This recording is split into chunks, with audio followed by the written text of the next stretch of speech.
Chris Partridge here from the Friends of Henllys Local Nature Reserve again. It's 2nd of June today. Everything's quite parched, very dry, and it's extremely difficult to think back to February when we had all those torrential downpours and the flooding.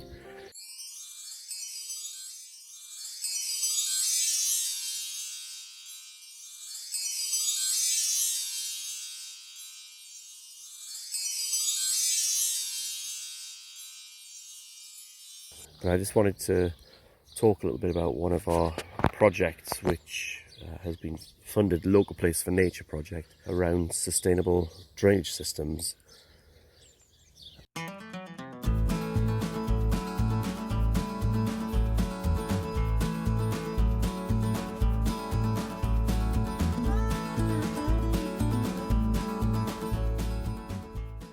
We applied for this because what we were finding was when it rains an awful lot, the water is just coming up, pouring off this hill, taking silt with it,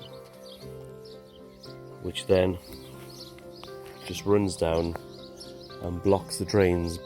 The water itself, when it then gets into our normal water courses, just causes more bank erosion, more of our trees to be lost, and lots of problems. You can still see here where we've got, even though it's months later, some of the leftover silt here in the car park.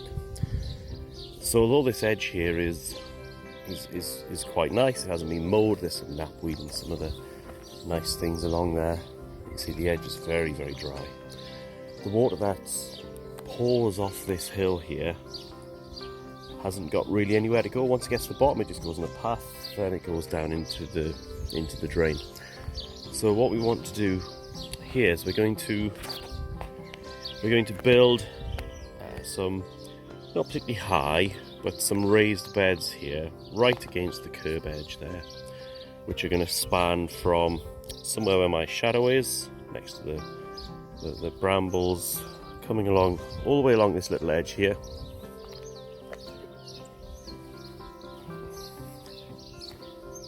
to round about here somewhere, again where my shadow is, and all to do with the lengths of the sleepers. Really, we'll make it as easy as possible for ourselves.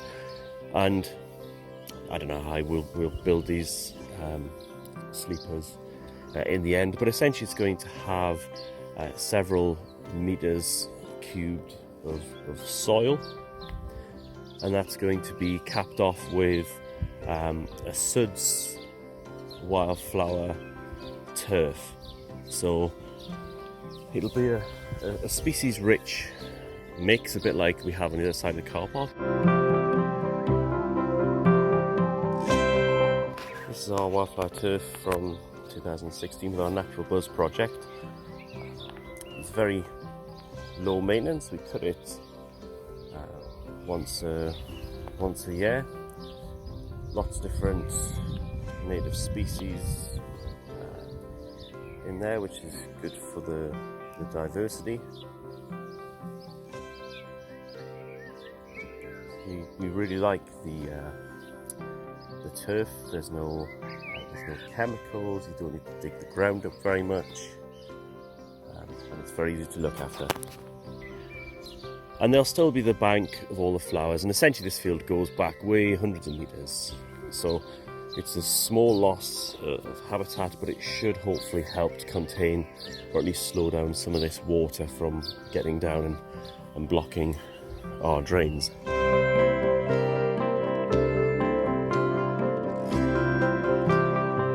Against the edge of the football changing room here, we're going to install two suds planters.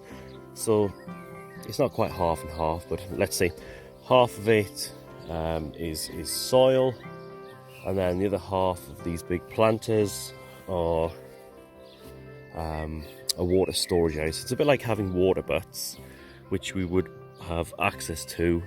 So water comes down the drain pipe, feeds into the suds planter itself. There are some plants in there which are drought tolerant and don't mind getting too wet feet, I think, for the roots. They look fabulous, these things. Suds Planters, the company's called. So we're really looking forward to that. We've just got to basically connect the planters to the downpipe, and it's as simple as that. And then there are some trees to plant, which we'll